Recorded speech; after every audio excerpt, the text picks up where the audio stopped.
Are you stuck in the same old routine at work? Do you find yourself hitting a creative wall, unable to see beyond your current perspective? It's time to break free and unlock the power of fresh perspectives.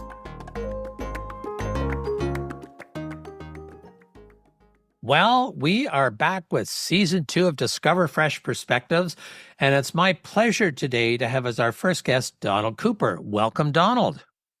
Thank you. It's great to be with you.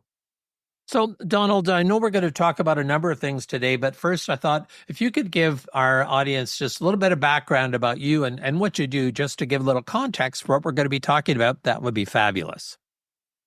Thanks, David. I started my business career in our family business, Cooper Canada, Cooper Sporting Goods. We grew that business in 2 generations from a tiny business with 11 employees in 2 generations to a world-leading maker of hockey equipment, 70% market share, and Canada's largest maker of protective sports equipment with almost 3,000 employees. And I left that business in my early 40s, having decided to do something much less corporate, and accidentally became a retailer of ladies' fashions and gifts, for which I had no experience, and did $15 the first day with an accidental customer, and a few years later was voted Canada's outstanding innovative retailer of any kind by Retail Council of Canada. And we won 7 other awards, and we were doing $800 a square foot in a warehouse space, that not a mall where you pay hundreds of dollars to be in the mall. I paid $8.50 a square foot rent, saved $1 million a year on rent in 13,000 square feet, and created a warehouse boutique. Warehouse boutique is a rather bizarre concept. People say you're either a warehouse store or you're a boutique. You can't be both. Well, I wasn't smart enough to know you couldn't be both, so I did. And because of all these awards that we won, I got the phone ringing and people asking if I would speak at conferences to tell them what I did, why I did it, how I did it, the result of doing it. And after a few of those, I discovered that it's a lot easier talking about it than doing it. And so I've been, which the phone sex people figured out years ago. But that was launched at the age of 50, a speaking and business coaching career that has now gone on for 32 years. And I've worked in 40 different industries around the world as a management speaker and business coach, and still loving it and still relevant, although your listeners will be the final judge of that. So it would be a bit of an understatement to say that you are a very successful business person. Well, if success is measured by the mistakes that you've made and the stuff you have figured out as a result, I'm a huge success. Yeah.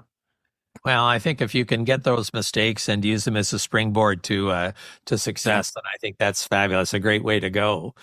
Now, Donald, when I asked you what kinds of things you were passionate about, you mentioned 4 things. You mentioned clarity, commitment, urgency, and accountability. So maybe we could just dive into clarity first about why you see that is so important. Well, my thesis is that as business owners, leaders, and managers, our first job is clarity. If we at the top of the organization are not clear about certain specific things, then who else in the organization could possibly be clear? And the answer is nobody. Mm-hmm. And a fun insight is that many important ideas and insights can come from the bottom up in an organization, but clarity can only come from the top down. And so many businesses, this is having worked in 40 industries around the world for 32 years, so many businesses lack clarity, and it's killing them. It's absolutely killing them. And so a lot of my focus right now with clients, both speaking and coaching, is on creating clarity. because without clarity, you cannot have commitment. If you're not clear as the leader, my boss, how can you ask me to be accountable when you keep changing your direction, changing your mind? Without clarity, there cannot be accountability. And without accountability, there's no urgency and efficiency and no profitability. So clarity is so important. So let me dive into that a little bit, because clarity about what? Like, I can imagine a whole pile of different things, but sort of generic clarity is, an interesting concept, but what specifically, or if you can narrow that down a little bit. Well, there are 10 clarities in my work, and I'm offering access to my business tool, my Clarity business tool, A4, and it will be available on your site for folks that would like to download it. And it lists 10 clarities that every business must have. And it allows you to calculate a clarity score out of 100. You simply download this thing through whatever means you're going to explain to folks, and then they and the rest of the team, management and supervisory team, takes 5 minutes to complete this clarity tool. And by assigning a score of 1 to 10 on each of the 10 clarities. So a perfect clarity score would be 100.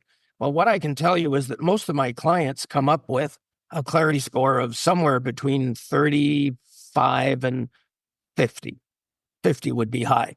But the really tragic part, although fascinating to me, is when there are partners in the business. There are two people who own each 50% of the company, and one of them gives the business a clarity score of 86, and the other owner, gives the business a clarity score of 35. Whoops. And so my grandma used to say, we need to get everybody singing from the same hymn sheet. The other version, we need everybody on the same page, whatever. But so are these two owners, top decision makers, on the same page? Not even close. And what I can tell you is that this business, and they're a client of mine, I'm trying to sort them out. They have sales of $97 million. But they made last year a profit of only $300,000 pre-tax. Wow. On that huge sales. So because they're all over the place, there is no clarity, there's no agreement. The two owners see the business entirely differently. One of them is competent and is trying to run the business, and his brother, the other shareholder, is incompetent and he's a bully. He covers his incompetence by being a bully. He bullies everybody. No one ever disagrees with him.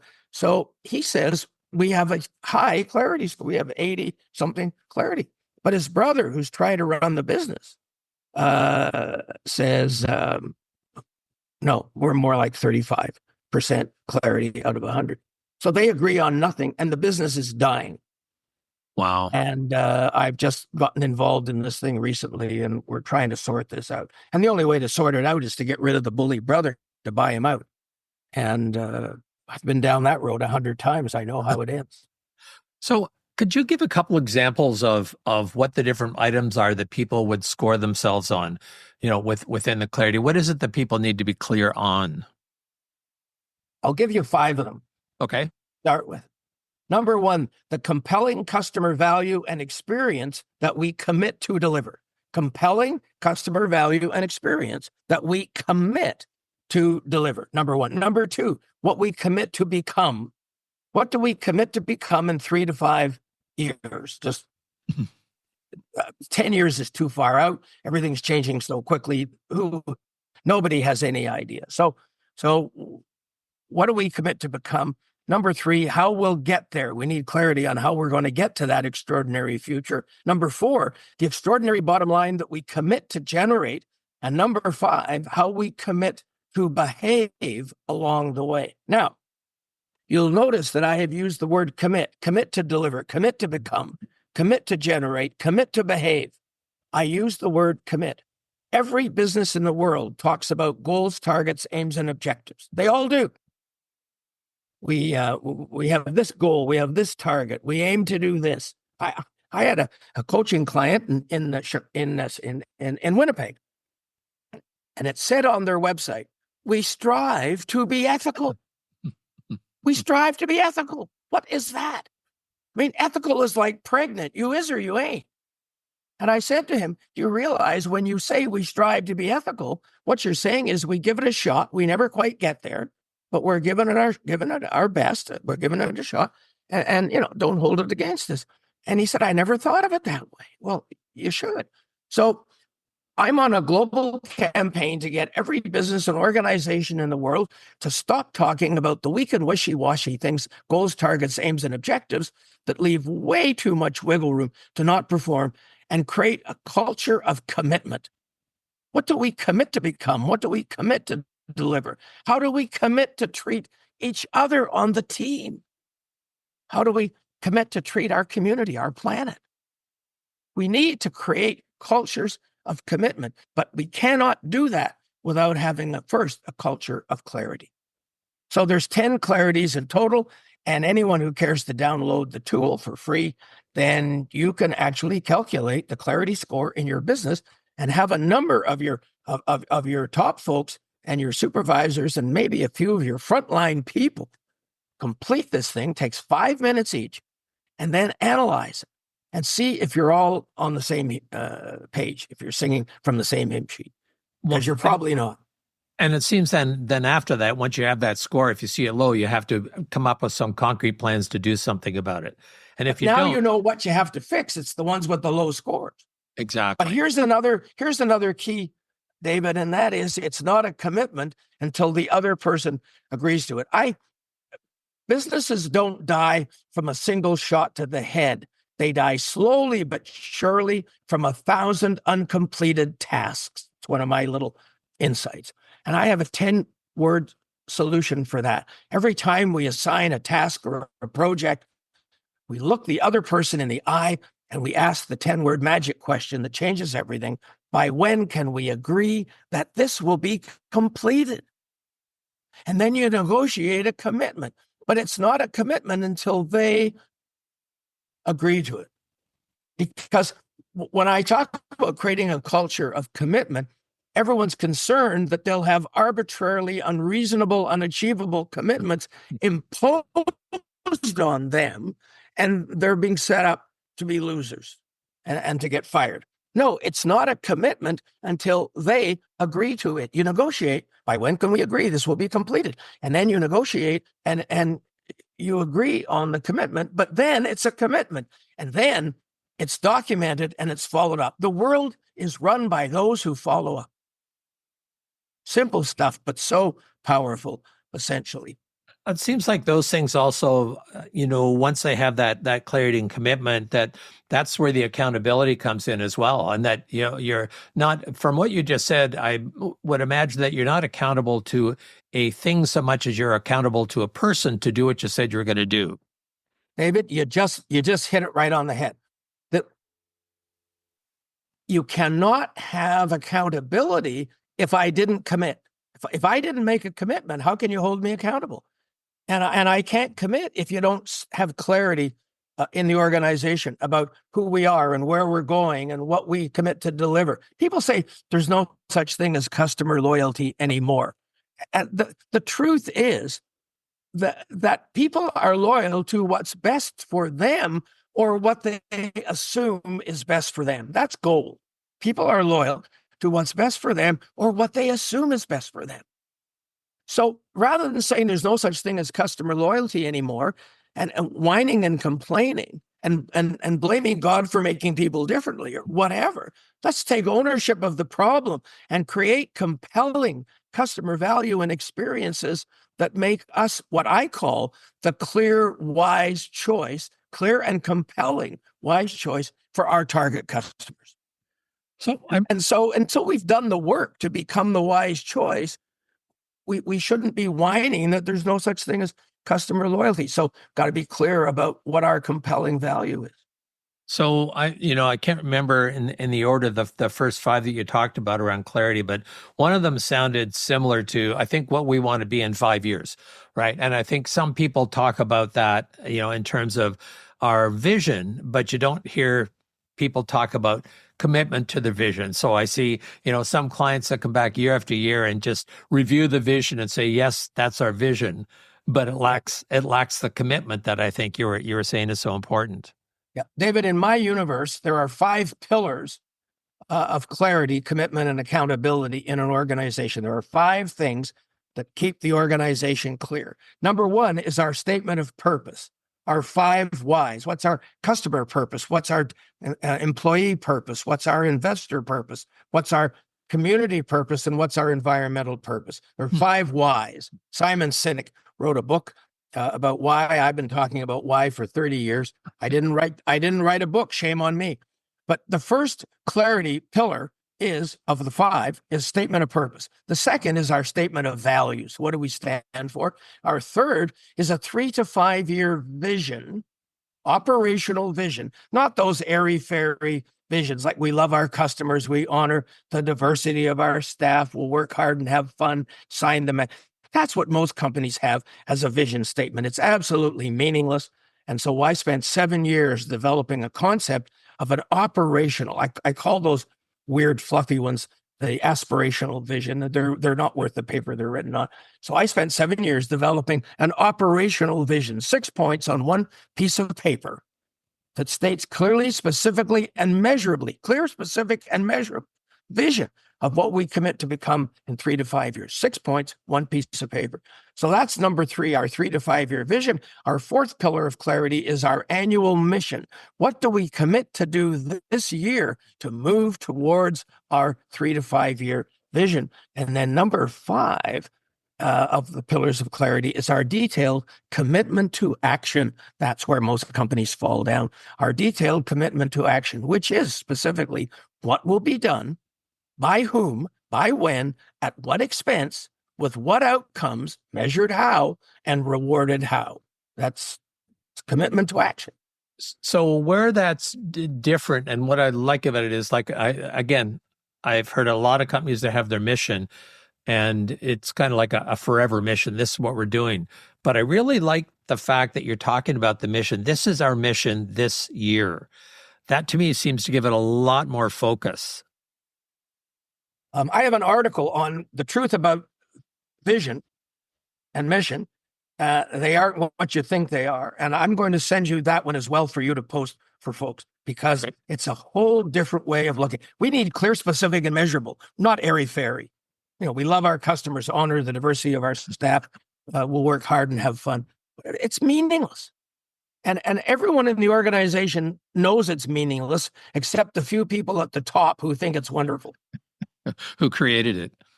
Yeah. Who created it? So anyway, but the 10 words that change everything, that folks should focus on that. When you assign a task or a project, look them in the eye and say, by when can we agree that this will be completed? Negotiate a reasonable, fair commitment as to when it'll be done, document it, follow up. The world is run by those who follow up. It's so important. And this all leads to profitability. Without clarity, and then skills development, training and coaching, and then empowerment, and then commitment and accountability, urgency and efficiency, that leads to profitability. I know that's a bit of a long list, but there's a direct connection between clarity and profitability. So, one of my clients has decided he's kind of had it, and he's trying to run. It says he talks about it's 100-0, 100% accountability, 0% blame. That in order for us to be successful, we have to have a culture of accountability where we say what we're going to do. We say what we're going to do, and we do what we said we're going to do, and have that as a commitment person to person, that he feels that's going to be one of the things that absolutely have to have in order to be successful. The clarity, yes. But if you have the clarity and people don't do what they said they were going to do and let people down or blame others for what happened, you're not going to get anywhere. It's going to be slow erosion of that company. David, I had a business owner who said to me, I guess I suck at consequence management. And there's a new buzz term. I hadn't heard that one before. I knew what she meant, but I said, but I wanted to hear her say it. I said, what do you mean by consequence management? And she said, my people don't do what they're supposed to, and I don't do a damn thing about it. Okay. Said, I suck at consequence management. So there's no consequences for non-performing. And I said to her, growing up as a kid, I had a mother who never ran a business, but who was a master of consequence management. Mother would say to us three boys, three sons, and we came up with some pretty goofy ideas as to what we could do for fun. And mother would say, you could do that, but there will be consequences. And if you did it, damn it, there were consequences. I mean, I suck at consequence management. That's ridiculous. There's a bonus thought before we run out of time, David. There's a real important bonus thought to this whole clarity thing. For managers and supervisors, clarity in the organization is the first step to having a life. For this reason, when everyone on our team is clear about our commitments, they don't have to be micromanaged, and you, as a manager or supervisor, don't have to be there every minute, because when you're not physically there, your clarity is there. So you're not there, something comes up, and the team goes, oh, we have absolute clarity in this organization. If David was here, he would say, we should do this and this and this. But David's not here, but his clarity is, so we know what to do.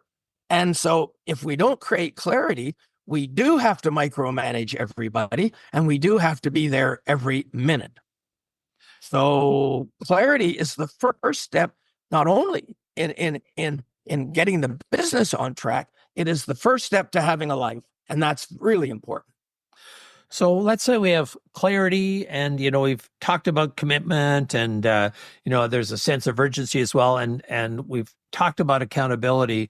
How do you deal with the circumstance where, like in some industries, there's a shortage of talent, and there is sometimes a fear of holding someone accountable, because if we lose him or her, we won't be able to replace that person. So how do you overcome that fear? Because I think that happens in a lot of places, but it ends up being crippling. So, what advice would you give to someone who's afraid of holding someone accountable because he or she might leave? Well, first you have to coach and train and mentor them to be successful with whatever challenges you're throwing at them. In so many organizations, people are promoted without any kind of training. And the bosses often say, I hear it all the time, it'll be sink or swim. Yeah. Well, that's just ridiculous. That's just ridiculous. So there's a number of ways of setting up training, mentoring, coaching programs for employees. First, you identify some of the really good potential, high potential people, and you start training and coaching and mentoring them long before you actually have a new opportunity, a promotion for them, so that when you do have something ready for them, they're ready for the job. So that's number one. You train, coach, and mentor in advance and have those people on the shelf, as it was, in talent inventory, ready to go. Number two, we promote people, but as part of the promotion, we make sure that we have a training, coaching, mentoring program from day one, so that they succeed in that new position. Or number three, it's sink or swim, and they often sink, and they get fired, and you have to pay them a big settlement, and their confidence is lost, and you've screwed up their life maybe. So pick one. So I'm going to put you, this may be putting you on the spot. I suspect it won't. I suspect it's very difficult to put you on any spot, Donald. But can you, without revealing any confidences, because stories are so powerful for people getting this, can you think of an example of one of your clients who's really wallowing because they didn't have clarity, commitment, urgency, accountability, didn't have those kinds of things? And what you did to help them come through that, and what the results are. I mean, without numbers and things like that, but a story of what you've done to help someone become successful that could have been successful but wasn't because they're missing these other elements. Well, I can actually, and it was a client in the oil sands. What's the town? Gosh, until you said that, I could have told you. Fort Mac, Oh, right, right. Fort McMurray. And so they were struggling. It was a husband and wife partnership. The marriage was in trouble because the business was in trouble, and it was a mess. And they had staff that were just completely wrecking the business, and they didn't have the courage to fire them. Anyway, we worked for a year and turned the whole thing around, created a team. It's all through telephone coaching, not going to Fort McMurray. And the comment at the end was, Donald, not only have you turned our business around, but you saved our marriage. Now that's a double hug. Yeah. That's a double hug. And we put together a team. We created clarity. We created high standards of performance, appearance, behavior. And if you start off with the wrong team, you're going nowhere. And so many businesses, you spoke to it earlier, that they're so short of people, they accept anything in the way of lack of performance or bad behavior, bullying behavior, harmful behavior, hurtful behavior, because they're afraid to fire. Oh, they say better the devil you know than the devil you don't know. And the truth is, if you don't stand for something, you'll fall for anything. Well, it strikes me and we've just been touching the surface of this iceberg, but the simple thing about the simple concept about getting clarity, but when the importance of it becomes really clear, it's kind of hard to not see the value in doing that. I imagine there's some companies say, yeah, we agree on this, but don't do it. But it's about you talked about clarity, commitment, urgency, accountability. These all seem to work together. It's not just necessarily, one before the other, although clarity is probably clarity has to first start for sure. Clarity has to be the first one. Nothing happens without clarity. The opposite to clarity is chaos. And who wants that? And everyone should take advantage of this offer, no charge, to download A4, the clarity tool. And do it. Do it with your group. It explains how to do it on the top cover sheet, and it takes 5 minutes. And you'll be absolutely amazed. You may also be appalled, but you'll be amazed. What I'm thinking about is a lot of mergers going on in one of the industries I work in, and that would be a very interesting tool to use with emerging organizations to see if they have clarity about what it is that they're trying to build together. And if they're not aligned around that, that's pretty much, I'm not going to say it's the death knell of the merger, but it's sure going to make it hard to be successful. Is that fair? Oh, absolutely. Clarity of culture. Do our cultures jive? Because that's a huge one. Just big one. Anyway, so if they download that and do it, it will point out what areas need fixing, need more clarity. And so although these are conversations not meant to be marketing, I will ask you this, that if there's people that decide that they could use some help with this, are you still open for business, Donald? Oh, yes. I have. I don't take on any more than 5 or 6 coaching clients at a time because I can't do them justice. And if I can't do it right, I won't do it at all. And so, yeah, I'm open possibility. So I'm gonna make sure that I put your website in there as well. And I'd like to thank you for being here today for a couple of reasons. First of all, what you're offering to the people that are listening, but also it's a great bell being rung for me in my business. I'm trying to relaunch mine, and those are some questions that I really need to answer if I'm going to be successful, and especially if I'm going to be partnering with other people. So I'm very grateful for that, Donald. Well, my absolute pleasure to be with you and to be helpful to some folks. I do apologize for my somewhat raspy voice. I had intensive radiation a few years ago, and you could all guess what that was for, in my throat and mouth. And I don't have the vocal durability that I once had, but life is full of potholes. And we have a simple binary choice when bad stuff happens. We can choose to fold up like a cheap lawn chair and become irrelevant, or we can choose to soldier on as best we can and be helpful to the world. And I choose number two. So the voice is not perfect, but the insights are pretty damn good. The brains working and the willingness to contribute are absolutely fabulous. And I do thank you very much, Donald Cooper, for being here with me today. And I think it's a great, since this is the first launch of season 2, I think it's a great start for people to think about what they need to get clarity on to make the best of 2025. So thank you so much for being here today. And in their personal life as well. Oh, exactly. Yeah. It's all about clarity. So thank you, Donald Cooper, for being with me today. Thank you, David. It's my honor. And this is David Guthrow, Discover Fresh Perspectives, Episode 1 of Season 2. Hope you listen to more. Subscribe now, because on Fresh Perspectives, every episode is an opportunity to explore new horizons and redefine what's achievable.